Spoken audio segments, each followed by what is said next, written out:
Meu pai, Antônio, era o tipo de homem que todos admiravam. Ele construiu sua empresa com as próprias mãos, com um esforço incansável que inspirava respeito. Para nossa família, seu sucesso não era apenas financeiro, era um símbolo de quem ele era, forte, determinado, um verdadeiro pilar que sustentava a todos nós. O orgulho que ele sentia pelo seu trabalho transbordava, e nós nos alimentávamos disso. Mas tudo começou a ruir de forma inesperada e cruel. Seu sócio, alguém em quem ele confiava, fugiu com uma parte significativa do dinheiro da empresa. Foi um golpe baixo, daqueles que derrubam qualquer um, e meu pai não foi exceção. Ele lutou. Lutou como pôde para manter o negócio de pé, mas os problemas financeiros logo o sufocaram. Cada tentativa de salvar a empresa parecia apenas aprofundar o buraco no qual ele estava se afundando. Chegou um momento em que não havia mais o que fazer. A decisão de fechar a empresa veio como uma sentença de morte para ele. Ver as portas do seu maior sonho se fecharem, depois de tanto esforço, foi como se algo dentro dele tivesse morrido também. Ele, que sempre foi a rocha da nossa família, estava se desmoronando diante dos nossos olhos, e não sabíamos como ajudá-lo. Para meu pai Antônio, o negócio não era só uma fonte de renda. Era sua identidade, o reflexo de tudo o que ele havia sonhado e conquistado. Quando perdeu, perdeu também a vontade de sorrir, de viver. E nós, que sempre o vimos como um gigante, começamos a perceber o quanto ele estava quebrado por dentro. O homem que antes era cheio de energia, sempre com um sorriso no rosto e um brilho nos olhos, simplesmente desapareceu. A cada dia que passava, ele parecia afundar ainda mais em uma tristeza profunda. Ver meu pai naquele estado foi uma das coisas mais difíceis que já tive que enfrentar. Ele passou a maior parte do tempo trancado no quarto. Ficava dias inteiros deitado na cama, imóvel, como se o peso do mundo estivesse sobre seus ombros. Saía apenas para comer, e mesmo assim, suas refeições eram rápidas e sem qualquer interesse pela vida. Não falava muito, e quando fazia, eram palavras curtas e carregadas de uma tristeza que nunca pensei ver nele. A presença que antes enchia a casa de alegria e orgulho agora estava mergulhada em um silêncio pesado e opressor. Minha mãe, Clara, tentava de tudo para animá-lo. Incentivava-o a sair, a dar uma volta, a encontrar um hobby, qualquer coisa que pudesse tirá-lo daquele estado. Mas, sempre que ela insistia, ele a afastava com irritação, às vezes até gritando para que o deixasse em paz. Era claro que ele estava lutando com sentimentos que não sabia como controlar, e isso tornava tudo ainda mais difícil para todos nós. A atmosfera da casa ficou pesada. Meu irmão mais novo, Iago, e eu, Bernardo, fazíamos o possível para não incomodar, tentando ao máximo evitar qualquer coisa que pudesse irritar meu pai. Nós andávamos na ponta dos pés, com medo de provocar uma explosão de frustração ou tristeza. O silêncio e a tensão tomavam conta de cada canto, transformando nossa casa, que antes era um lugar feliz, em algo sombrio e cheio de incertezas. Meu pai, que sempre foi o pilar da nossa família, estava irreconhecível. A perda do negócio não era apenas uma questão de dinheiro, era como se ele tivesse perdido uma parte de si mesmo. E nós, seus filhos, só podíamos observar impotentes, sem saber como ajudar ou como trazer de volta o homem que tanto admirávamos. Com meu pai afundado em sua tristeza, foi minha mãe, Clara, quem precisou assumir a responsabilidade de sustentar a família. Ela era enfermeira em um hospital local, um trabalho que sempre exigiu muito dela, mas agora, com as contas se acumulando e o aluguel atrasado, ela não teve outra escolha senão trabalhar ainda mais. Começou a pegar turnos extras, muitas vezes passando longas horas fora de casa, apenas para manter tudo funcionando. Era doloroso vê-la se sacrificar tanto. O peso do cansaço estava evidente em seus olhos, suas feições cada vez mais marcadas pela exaustão. Mas mesmo assim, ela nunca reclamava. Minha mãe sempre foi forte, e fazia tudo o que podia para manter a família unida, apesar da situação. Ela tentava equilibrar o trabalho com as demandas emocionais da casa, mas eu sabia que estava sendo demais para ela. A casa, que já estava mergulhada em silêncio por causa da depressão do meu pai, agora também se tornava um lugar de ausência. Minha mãe mal tinha tempo para sentar e conversar conosco, e quando estava em casa, parecia estar sempre correndo contra o relógio, dividida entre as preocupações financeiras e os cuidados com meu pai e com meu irmão mais novo, Iago. Eu sabia que ela estava fazendo o melhor que podia, e eu a admirava por isso. No entanto, o clima em casa ficava cada vez mais pesado. A tensão estava sempre presente, uma sensação não dita de que as coisas estavam se desfazendo aos poucos. Meu irmão e eu fazíamos o possível para não adicionar mais preocupações. Iago, sempre mais reservado, parecia sentir profundamente o peso da situação, enquanto eu tentava ser o mais discreto possível com minhas próprias preocupações. Minha mãe era a âncora que nos mantinha de pé, mas eu podia ver que, com o tempo, até mesmo ela estava se desgastando. Por mais que tentasse ser o pilar da nossa família, a pressão estava começando a afetá-la, e eu temia quanto tempo ela conseguiria sustentar esse fardo sozinha. Com o tempo, mesmo ainda imerso em sua depressão, meu pai começou a prestar mais atenção em mim e em meu irmão, Iago. Mas essa atenção veio de uma forma que eu jamais poderia imaginar. Ele passou a comparar cada aspecto da minha vida com a de Iago, especialmente nossas notas na escola. Iago sempre foi o mais inteligente entre nós dois. Ele adorava estudar, era naturalmente talentoso em todas as matérias e sempre tirava as melhores notas. Eu me saía bem, mas minhas paixões estavam além da sala de aula. Eu amava jogar basquete, era o que me trazia alegria em meio a toda aquela confusão. Porém, para meu pai, isso não era suficiente. Ele via minhas notas como um sinal claro de que eu não estava me esforçando tanto quanto deveria. A cada dia, os comentários de meu pai se tornavam mais duros. Se você não vai ser o melhor, então por que se dar ao trabalho? Ele dizia, me olhando com frustração. Ele elogiava Iago o tempo todo, destacando o quanto ele era brilhante, enquanto me criticava por não ser tão aplicado. Suas palavras machucavam profundamente, não apenas pela crueldade, mas porque eu sabia que vinham da dor e do fracasso que ele próprio sentia. Ainda assim, isso não tornava as comparações menos dolorosas. As coisas pioraram quando meu pai decidiu que eu deveria parar de jogar basquete. Ele dizia que eu estava perdendo tempo com o esporte, tempo que poderia estar usando para estudar e tentar alcançar o nível de Iago. Ouvir isso me devastou. O basquete era a única coisa que me trazia um pouco de felicidade, uma forma de escapar da realidade pesada que nossa casa tinha se tornado. Agora, até isso me foi tirado. Minha frustração só aumentava. Eu me esforçava nos estudos, tentava dar o meu melhor para impressionar meu pai, mas parecia nunca ser o suficiente. Se eu tirasse uma nota boa, ele rapidamente minava qualquer reconhecimento, dizendo que poderia ser melhor. O elogio que tanto buscava parecia sempre fora de alcance, enquanto meu irmão, sem fazer esforço, recebia todos os louros. No início, minha mãe tentava me defender, lembrando ao meu pai que eu estava fazendo o melhor que podia. Mas, com o passar do tempo, até ela começou a se juntar às comparações, como se concordasse que Iago era mais promissor. Ambos me diziam o quanto eu precisava melhorar para ser como ele, reforçando a ideia de que eu nunca era bom o suficiente. A sensação de insuficiência começou a se infiltrar em todos os aspectos da minha vida.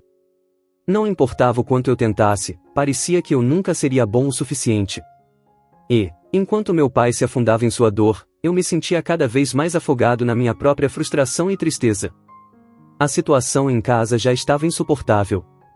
Meu pai, ainda afundado em sua depressão, e minha mãe, sobrecarregada pelos turnos intermináveis no hospital, mal conseguiam manter a família de pé. Eu sabia que algo estava para acontecer, mas não estava preparado para o impacto daquela noite. Eles me chamaram para uma conversa séria. Minha mãe começou a falar, tentando soar calma, mas o peso de suas palavras deixava claro que era algo definitivo. Ela explicou que a situação financeira estava se deteriorando, e com meu pai incapaz de contribuir, eles precisavam tomar uma decisão drástica. Foi então que sugeriram que eu fosse morar com meu tio. Na casa dele, disseram, eu teria mais estabilidade e poderia focar nos estudos sem as distrações e tensões da nossa casa. Mas o que me atingiu em cheio foram as justificativas que vieram logo depois.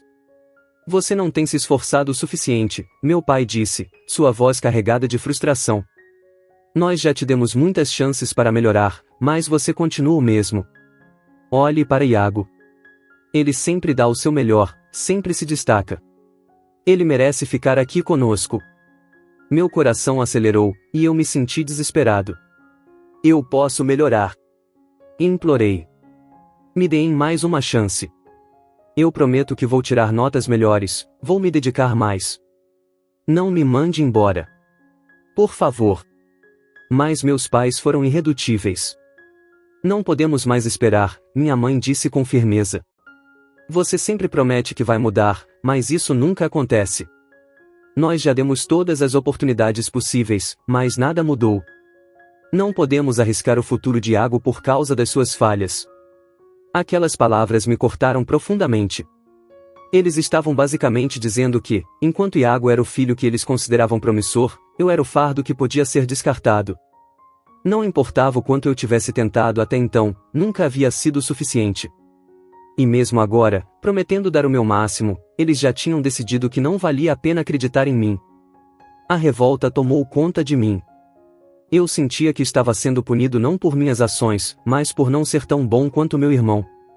Eles estavam escolhendo Iago porque ele sempre foi o melhor, o mais dedicado, enquanto eu parecia sempre ser o filho problemático, aquele que nunca atingia suas expectativas.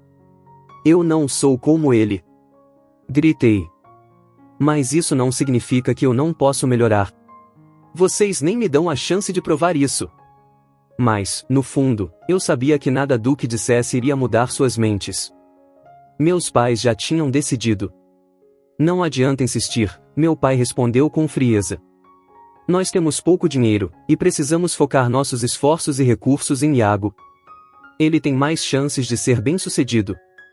Se dermos outra chance para você, isso pode atrapalhar o desempenho dele, e não podemos nos dar ao luxo de comprometer o futuro de quem realmente tem potencial.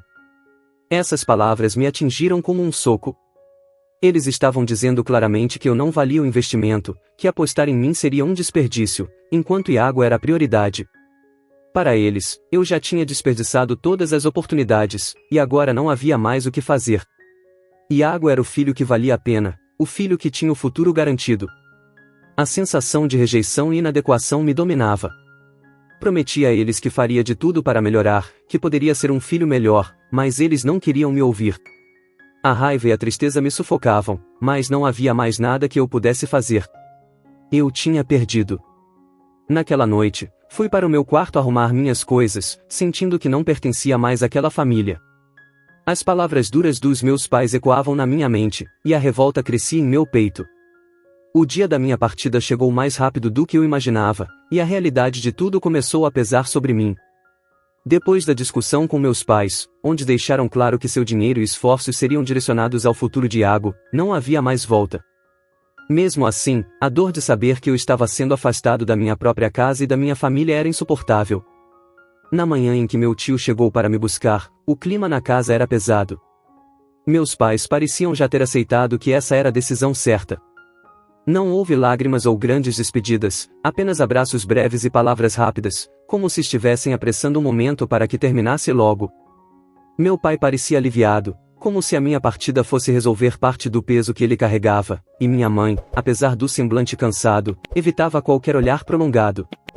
No fundo, eu sabia que eles acreditavam que estavam tomando a melhor decisão, mas isso não tornava as coisas menos dolorosas para mim. Você vai ter uma oportunidade melhor com seu tio, meu pai disse, sua voz distante. Não leve isso para o lado pessoal. Nós precisamos focar no que é melhor para todos, e no momento, isso significa dar todo o apoio para Iago.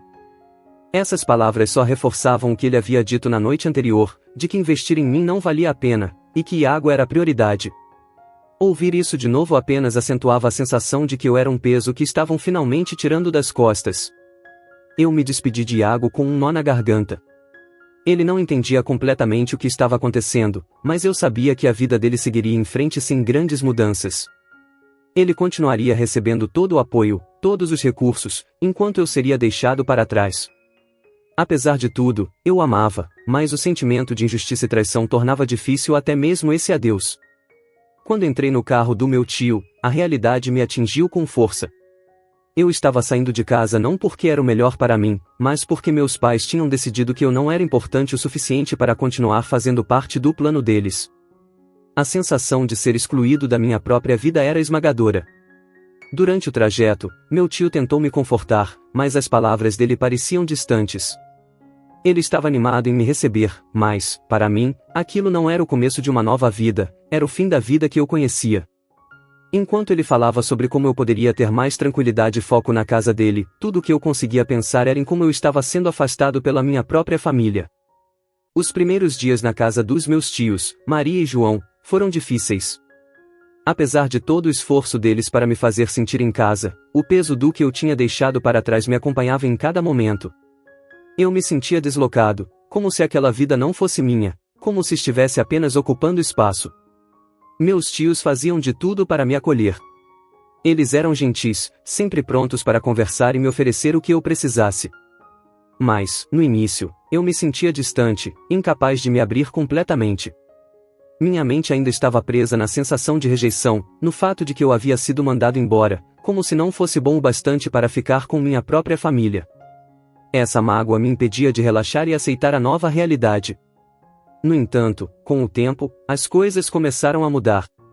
Meu tio João, percebendo minha tristeza, me incentivou a voltar a praticar atividades que eu gostava. "Por que não volta a jogar basquete?" Ele perguntou um dia, com um sorriso encorajador. "Tenho certeza que isso vai te fazer bem." No começo, eu estava hesitante. A última vez que joguei basquete, meus pais me proibiram, alegando que eu estava desperdiçando meu tempo com algo que não me levaria a lugar nenhum. Mas meu tio João era diferente. Ele não me pressionava para ser o melhor em tudo, ele só queria que eu fizesse algo que me trouxesse alegria. Com o apoio dele e de minha tia Maria, voltei a jogar basquete. No início, foi estranho.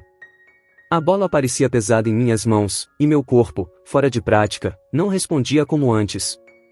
Mas, aos poucos, fui me reencontrando com o esporte. Correr pela quadra, driblar e arremessar a bola me trouxe uma sensação de liberdade que eu não sentia há muito tempo. Era como se, por alguns momentos, eu pudesse esquecer toda a dor e frustração que carregava. Além do basquete, meus tios também me incentivaram a participar de outras atividades na escola. Eles não me pressionavam com comparações ou expectativas irreais. Em vez disso, queriam que eu explorasse quem eu realmente era, longe das sombras das expectativas que sempre me cercaram em casa. Com o passar dos meses, comecei a me sentir mais à vontade na casa deles. O vazio que antes parecia impossível de preencher foi, aos poucos, se dissipando. Ainda havia dor e saudade, claro, mas com o tempo, a sensação de que eu pertencia a algum lugar começou a crescer. Eu ainda pensava nos meus pais e em Iago, mas essa dor, antes sufocante, começou a perder força. O tempo passou, e com muito esforço, finalmente recebi a notícia que parecia impossível alguns anos atrás: fui aceito na universidade dos meus sonhos. O alívio e a felicidade que senti naquele momento foram indescritíveis. Era como se, finalmente, todo o meu trabalho e dedicação tivessem valido a pena. Quando contei a novidade para meus tios, a reação deles foi de pura alegria. Tio João, sem hesitar, me disse que ele e tia Maria fariam questão de pagar o restante das mensalidades que a bolsa de estudos não cobria. "Esse é o nosso presente para você", ele disse com um sorriso orgulhoso. "Você trabalhou duro para chegar até aqui, e nós vamos te ajudar a continuar." Em comemoração, meus tios organizaram uma pequena festa para celebrar essa conquista. Eles convidaram a família mais próxima e alguns amigos. O ambiente era acolhedor, cheio de carinho e reconhecimento pelo que eu havia alcançado. Pela primeira vez, eu me permiti sentir orgulho de mim mesmo. Mas, como sempre, as comparações não demoraram a aparecer. Meus pais compareceram à festa, mas sua atitude era distante, quase indiferente. Ao invés de celebrar minha conquista, eles rapidamente mudaram o foco para Iago. "É claro que você foi aceito", minha mãe comentou com um tom neutro, "mas em poucos anos, Iago estará em uma universidade ainda melhor. Ele sempre foi o melhor em tudo."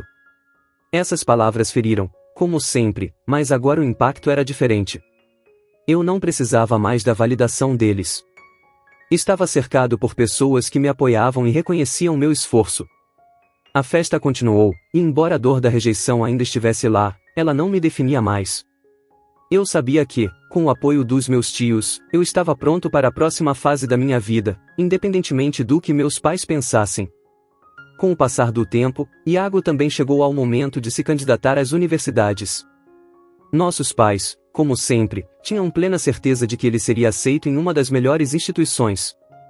Afinal, ele sempre fora o filho prodígio, aquele que nunca decepcionava. Essa era a expectativa que eles haviam alimentado por anos. O futuro acadêmico de Iago era, para eles, uma garantia. No entanto, quando a resposta da universidade de primeira escolha chegou, a notícia foi um choque para Iago: ele não havia sido aceito. Essa foi uma surpresa para ele, mas principalmente para nossos pais. Embora eu não tenha contato direto com eles, foi Iago quem me contou. Ele parecia desanimado e frustrado, e eu percebia que as comparações e a pressão constante estavam pesando muito sobre ele. Os anos de comparações desumanas que meus pais fizeram entre nós dois tinham um efeito devastador sobre nós. Eu sofri com a sensação de nunca ser bom o suficiente, mas agora percebia que Iago também estava preso em uma imagem que nossos pais haviam criado para ele. Era a expectativa de ser perfeito, de nunca falhar. Quando Iago foi forçado a se contentar com sua segunda opção de universidade, o orgulho que meus pais sempre tiveram nele foi abalado, embora nunca admitissem isso abertamente. Essa experiência abriu meus olhos. Não era apenas eu que sofria com as comparações. Iago também carregava o peso de tentar viver de acordo com as expectativas irreais de nossos pais, e agora, pela primeira vez, ele estava lidando com o peso da decepção.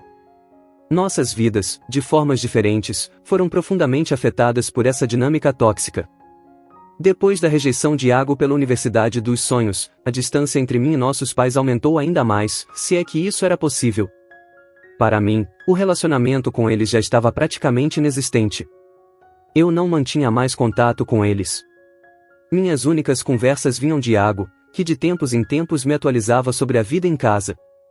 Mesmo assim, ele me contava como nossos pais continuavam a falar sobre ele, sobre suas conquistas e desafios, como se eu nem existisse. Minha relação com meus tios, no entanto, só se fortalecia. Eles sempre me apoiaram, e, depois de anos de esforço, finalmente me formei na universidade. Eu sabia que não teria conseguido isso sem o apoio e o amor de meus tios. Pouco tempo depois da formatura, consegui um bom emprego na minha área. Esse trabalho me deu a segurança financeira que eu precisava e, com o tempo, consegui realizar um sonho que parecia tão distante: comprei minha própria casa. Essa conquista representava um marco pessoal enorme. Ao contrário de antes, eu não sentia mais a necessidade de buscar a aprovação dos meus pais. Eu havia realizado esse sonho por mim mesmo. Meus tios estavam mais do que orgulhosos das minhas conquistas. Eles estiveram ao meu lado em cada passo da jornada e comemoraram comigo todas as vitórias. O convite para a festa de 75 anos da minha avó trouxe uma mistura de emoções. Sabia que reencontraria meus pais, algo que evitei por anos.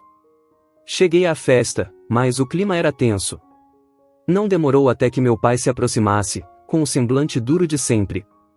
Finalmente apareceu, disse ele, com frieza. A raiva que reprimi por anos explodiu. Apareci, sim. Cresci apesar de vocês, apesar de sempre me fazerem sentir que não era suficiente. Ele me encarou, surpreso, mas ainda defensivo. Você nunca se esforçou bastante. Fizemos o que era necessário. Eu já esperava essa resposta. Não, você fez o que era mais fácil. Me mandaram embora porque era mais conveniente focar no Iago. Eu prometi melhorar, mas vocês nunca me deram uma chance. Toda a dor e frustração que acumulei por anos explodiram naquele momento. Eu desabafei, dizendo tudo o que estava guardado, como as comparações com Iago me afetaram, como suas atitudes me fizeram sentir inferior, indesejado, e como ser mandado embora me deixou com a sensação de ser descartável. Contei a ele o quanto isso me marcou profundamente, como me esforcei, mesmo sabendo que nunca seria suficiente para eles. Mas, apesar de tudo, foi com meus tios que encontrei o apoio e o carinho que nunca recebi de verdade. Eles foram os pais que eu nunca tive, e foi com a ajuda deles que consegui conquistar tudo o que queria na vida. Agora, eu não preciso mais de você, pai, nem de você, mãe. Não me importava com quem estivesse ouvindo. Pela primeira vez, eu estava me libertando de todas essas mágoas, deixando claro o impacto devastador de suas escolhas. Meu pai ficou em silêncio, sem resposta, apenas me observando. Após o confronto na festa, a tensão ficou mais intensa. De volta à casa dos meus tios, eles sugeriram que eu me desculpasse, tentando aliviar o conflito. Talvez seja o momento de resolver as coisas, tia Maria disse suavemente. Não vou me desculpar, respondi. Não depois de anos de rejeição e comparações. Eles nunca me valorizaram, e agora eu não me curvaria para tentar consertar algo que nunca funcionou. Ainda assim, eu precisava ser ouvido. Decidi escrever um e-mail para meus pais, explicando tudo, as comparações, a dor de ser mandado embora, a sensação de ser sempre o filho descartável. Relatei como isso me afetou, mas também como superei e me tornei uma pessoa de sucesso, apesar de tudo. Alguns dias depois, minha mãe me ligou. Chorava ao telefone. Eu nunca imaginei que te machucamos tanto, disse ela, a voz tremendo. Me desculpe por tudo. O pedido de desculpas me surpreendeu, mas também trouxe uma certa paz. Sabia que não apagaria o passado, mas pelo menos havia uma tentativa de reconhecimento. Mesmo depois das desculpas emocionadas da minha mãe, algo dentro de mim permanecia inabalável. As palavras dela, por mais sinceras que fossem, não apagavam os anos de dor e rejeição. Eu sabia que não podia simplesmente esquecer tudo o que havia passado. A ferida era profunda demais, e, por mais que ela quisesse remediar o passado, o relacionamento com meus pais parecia irreparável. Eu decidi que o melhor para mim seria manter a distância. Não havia mais ressentimento, mas também não havia mais espaço para eles na minha vida. Eu havia construído algo sólido e verdadeiro ao lado dos meus tios, e mantinha uma boa relação com meu irmão, Iago. Esses laços, forjados em apoio e compreensão, eram os que realmente importavam agora. Como forma de expressar minha profunda gratidão, decidi organizar uma viagem luxuosa para meus tios. Levei-os para uma ilha paradisíaca, um lugar de praias de areia branca e águas cristalinas. Foi uma viagem que eu planejei com muito carinho, pensando em cada detalhe. Eu queria que eles soubessem o quanto sua presença em minha vida havia sido fundamental, e essa viagem era apenas uma pequena forma de dizer obrigado. Na última noite da viagem, me sentei à beira da praia, observando meus tios rindo enquanto caminhavam pela areia. As estrelas brilhavam intensamente no céu, refletindo-se na água calma. Senti o vento suave no rosto, e, por um momento, fechei os olhos, absorvendo tudo. Quando olhei novamente para os meus tios, uma onda de gratidão me tomou. Ali, naquela praia paradisíaca, percebi mais uma vez o quanto eles eram para mim, os pais que eu nunca tive. Eles haviam me dado mais do que amor, me deram um lar, uma vida e a chance de acreditar em mim mesmo. E, naquele instante, prometi a mim mesmo que cuidaria deles com todo o amor e carinho enquanto vivessem, assim como eles fizeram comigo. O que você achou da história? Você concorda com a decisão de Bernardo de manter distância dos pais? Deixe sua opinião nos comentários. Obrigado por se juntar a nós hoje no Recanto das Histórias. Se você gostou, apoie o canal se inscrevendo, deixando seu like e comentando. Um forte abraço e até a próxima!